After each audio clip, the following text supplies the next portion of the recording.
רגע מפנה במציאות, בעולם. איך המשכת בכלל? אף לא ממלאים אותו והוא נשאר. כולם שומעים אותי צורחת, אבל זה מין כמו נקודת לידה מחודשת.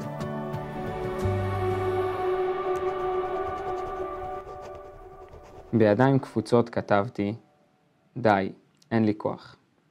עכשיו כשעברה שנה, אני גם נשבר. למשל אומרים לי, זה יהיה יותר קל, זה יעבור.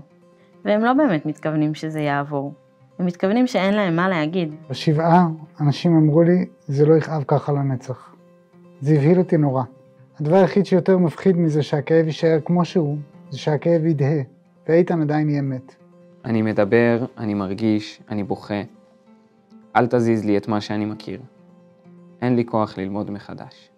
אני הייתי יכול לחיות חיים בינוניים, עדיין היה כאילו איזשהו משהו שיש בו גדולה אמיתית, שזה איתן, ועכשיו אין את זה, ואני הולך, ואנשים מסתכלים עליי ברחוב וחושבים שאני רגיל, ואני הכל בסדר איתי, ולא.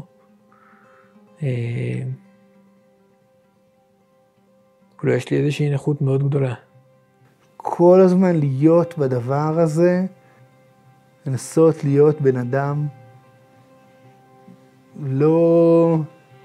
לא מסומן, להיות בן אדם שהתנגש בו 7 באוקטובר. סיפור שלי של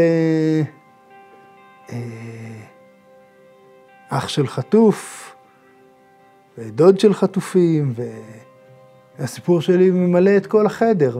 אי אפשר, אין מקום לאף אחד, לי אין מקום, אין חדר, אין כלום. זו שיחה שלי עם עצמי, לשמור איזה קור של אנושיות בלתי מסומנת. זה כמו בלידה, כשאין אפידורל ופתאום מתחילים לצרוח. אז ככה הרגשתי שם ליד אלקנה. שאני יודעת שכולם עכשיו בחלקה שומעים אותי. כולם שומעים אותי צורחת, אבל אני לא מצליחה להפסיק. 1 וחודשיים שנה אחרי, ואני לא מצליחה. אני הייתי הולך להר הרצל קבוע יום בדרך לעבודה, פשוט כדי לשכנע את עצמי לקום מהמיטה בבוקר, עברתי עם האופניים בהר הרצל. ואז עברתי תאונת דרכים בהר הרצל, וחזרתי להר הרצל, הוצאתי את התפרים של הניתוח ראש משערי צדק, ואמרתי, איתן ירוץ אליי ואני אראה לו, תראה. אני עכשיו, ידעתי שהוא מת, שהוא לא ירוץ אליי, שאין שם איתן, אבל יצאתי משם, בכיתי, ואמרתי לאדם, אני מרגיש שזה כאילו פגיעת מוח, זה לא דבר הזה. אז ניתן אמרה לי, זה לא פגיעת מוח, ככה אני מרגישה כל פעם שאני הולכת להר הרצל. אני רוצה לראות אותו, וכשאני רואה קבר, אני שבורה. ואני זוכרת, כשהייתי בהיריון, אז פתאום עוד אסימון נפל. והרגשתי אמביוולנטיות כל כך גדולה מול החיים שנוצרים, מול המוות ותודעת המוות שאני כל כך מדברת אותה וערה אליה, שקשורה לטל. גם בתוך השבעה, החיים שלי המשיכו. עצבן אותי שבדיוק יומיים לפני שאלקנה נהרג החלפתי טלפון, וכל הטלפון שלי היה כזה מבולגן, וזה העסיק אותי תוך כדי השבעה, לא פחות מהמוות. ופגשתי חברים ודיברתי איתם, והחיים המשיכו. לעבור בין החוויות של היש והאין, זה בעצם בעיניי להחזיק את שתיהן יחד, בכפיפה אחת, להבין שהחוסר הוא תמיד, הוא קיים, ועדיין אפשר למלא אותו בהרבה דברים. זה פשוט להמשיך לחיות, כאילו, לא להפוך את זה לפיל כל כך גדול, כי זה גם ככה דבר שהוא נוכח, והוא גם ככה נמצא, ואי אפשר להתעלם ממנו. ובא לי להגיד לאנשים, אל תהפכו את השכול להיות הכל, וגם אל תתעלמו ממנו. מה עוזר? עוזר לדבר עם אנשים, ועוזר לחיות.